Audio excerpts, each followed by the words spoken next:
creeps, Andy here, and today I have a pretty exciting little video for you. Okay, so first of all, we have a book haul. Nothing out of the ordinary. And I know what you're thinking. You said that you weren't gonna buy any more books. I didn't. I stole them. I'm joking. No, we had a Secret Santa and with like a bunch of friends, and you know how they have like a paper for you to fill out? The only thing I filled out was that I liked books, and then it said, what do you not need? And I said, not books. And it said, what do you need? And I said, books. So I got a gift card for Barnes & Noble, and I just went nuts at Barnes & Noble. So I'm very excited to show you guys that. But I also got a few packages in the mail. But anyways, let's get into this book haul that I have for you. The first one is, well, I'll save this one for last actually, because yeah. So I think I've said this before in a video, but maybe I haven't. I'm not quite certain. But my thinking with especially thriller books and books that I don't know if I'll like myself, is that I don't like to spend my own money on that kind of stuff. But if I have a gift card, I'm much more willing to buy books that I don't know anything about, that I know might not be the genre for me. You know what I mean? Like I'm much more willing to expand my literary horizons and go outside of my typical genres if I have a gift card. So most of these I think are like thriller. Oh, we got some horror, some thriller, and some other stuff in here. It's kind of a bit of everything. So this one is One by One by Ruth Ware. This is the first book I picked out. And I do like Ruth Ware's books. Oh yeah, I liked this one, The Death of Mrs. Westaway. I really like that. I've read at least one or two other books from her, so I'm excited to see what else she writes. But, you know, me, snowy, and in winter I'm going to continue on that kind of snowy feel. So I don't even think I read the back of this one. It says, oh yeah, no I did. It says, getting snowed in at a luxurious rustic ski chalet high in the French Alps doesn't sound like the worst problem in the world, especially when there's a breathtaking vista, a full service chef and housekeeper. I said chef, I meant chef. A cozy fire to keep you warm, and others to keep you company. Unless that company happens to be 8 co-workers, each with something to gain, something to lose, and something to hide. So this just sounds like a perfect little cozy thriller for January. Let me know if you guys have read this one. Very intrigued by it, and the back just sounds like something right up my alley. So excited for that one. And this one I actually bought for a purpose. I don't know if I'll actually get that video done, but this is A House with Good Bones by T. Kingfisher, and it says Southern Hospitality to Die For. I have never heard of the, no, that's not true. I have heard of this book. I've seen it around. I have never like read what this book is about. I don't know the synopsis. I don't know anything about it. I did buy it for a reason, but I'm not sure if that video will work out. But anyways, it just says, Mom seems off. Her brother's words echo in Sam Montgomery's ear as she turns onto the quiet North Carolina street where their mother lives alone. She brushes the thought away as she climbs the front steps. Sam's excited for this rare extended visit and looking forward to nights with just the two of them. Drinking boxed wine, watching murder mystery shows, and guessing who the killer is long before the character figures it out. This sounds exactly like what me and my mom would do, except for it was more like horror movies and stuff. But anyways.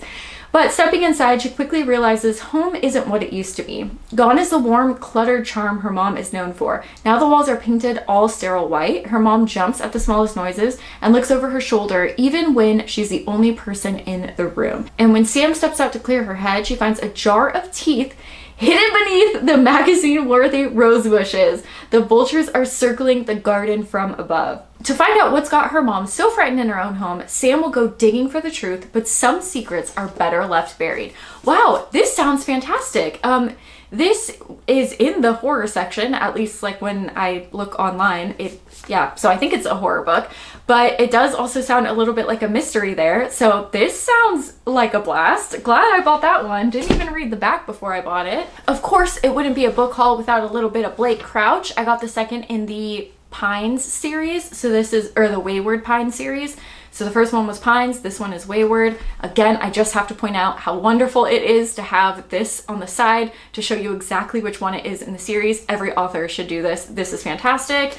And I don't know if I want to read the back of this one because I've already read the first one, and so I don't want anything else to be revealed. But basically the first one is just about a guy, already can't remember his name, and I don't really want to read the back. Ugh. But anyways, it's about this guy who gets kind of stuck in this town, and everyone's kind of acting weird, and he can't figure out how to leave, and things just keep getting weirder and weirder. It honestly felt a little bit like I was reading an episode of The Twilight Zone, and so I enjoyed that. I love Blake Crouch. I love his kind of fusion of science fiction and thriller and mystery and a little bit of horror and kind of a little bit of everything, and so I'm really excited to check out the second one in the series. Next, I got a Sherry Lapina book, Someone We Know, and I have mixed feelings about this author. I've read one book that I really didn't enjoy. It was like The Neighbors Next Door, The Couple Next Door, something like that. And then I have another book that I read from her, something about a guest. No, I can't even remember. It's the one with the snow. I can't remember what it's called, but I think it's the something guest, The Unwanted Guest maybe. And I absolutely loved that one. And so I'm kind of just excited to see what else lies in store in her writing. I don't know what this one is. I didn't read the back. There were a few of these kind of mass market paperbacks, and there were a few of hers, and I just checked and I kind of just got the highest rated one. Again, with thrillers, that's typically how I pick out books because I don't know where to start with them, and a lot of them are so disappointing even if they are rated high. So I just kind of like to go on Goodreads, and if they have a 4-star rating, then usually they are pretty decent and from my experience. And so this just says, I didn't read the back yet, it just says, in a quiet leafy suburb in upstate New York, a teenager has been sneaking into houses and into the owner's computers as well, learning their secrets and maybe sharing some of them too. Who is he and what might he have uncovered? After 2 anonymous letters are received, whispers start to circulate and suspicion mounts. And when a woman down the street is found murdered, the tension reaches the breaking point. Who killed her? Who knows more than they're telling? And how far will all these nice people go to protect their own secrets? In this neighborhood, it's not just the husbands and wives who play games. Here, everyone in the family has something to hide. So this just kind of sounds like your, traditional thriller book. And yeah, still excited to read it. And then the last book that I have here, this is Killers of the Flower Moon. This is also by David Grann, the writer of The Wager, the book that I just purchased previously. And this one, I believe, this is like a hefty book. It feels like a brick. This one, I believe, was just recently made into a film. And the reason I bought this one, to be completely honest, is I just kind of wanted to spend all of the money on the gift card. And so we left the horror and thriller section. I had already picked those up, and we were going to the Barnes & Noble edition section because last year they had a really cool Charles Dickens A Christmas Carol, is that what it's called? Christmas Carol, Christmas Story, over in that section. And so we went to find it. They didn't have it. And then I didn't want to walk all the way back to the horror section, and I found a little David Grann section with The Wager and this book, and I was like, you know what?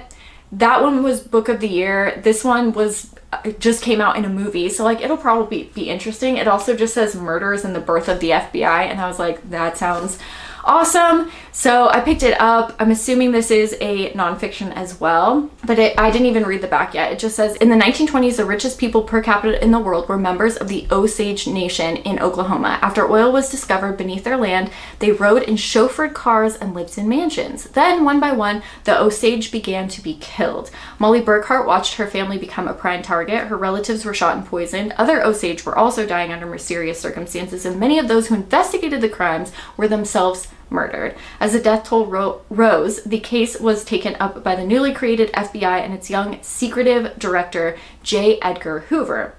Struggling to crack the mystery, Hoover turned to a former Texas Ranger named Tom White, who put together an undercover team, including a Native American agent. They infiltrated the last remnant of the Wild West, and together with the Osage, began to expose one of the most chilling conspiracies in American history. So I am really intrigued by this. This is a heavy freaking book. I cannot get over the weight of this book. Anyways, yeah, this sounds super interesting, and yeah, excited to read it. And the movie just came out, so yeah. Now let me get to these packages really quick. One of my lovely subscribers, for absolutely no reason, just wanted to send me a few shirts, and I thought that that was so nice. and I am obviously very grateful. Obviously not necessary. I mean, I don't leave my P.O. box for you guys to send me stuff, but obviously that was so nice. And look at this. They sent an Airhead, and this is probably my favorite candy, and it's orange. Little sticker in there. But anyways, they just wrote, I won't say their name in case they don't want me to, and they just said that they wanted to send me a few shirts, which I thought was so nice. Okay, first of all, this one is so awesome. Look at this. This is so cool.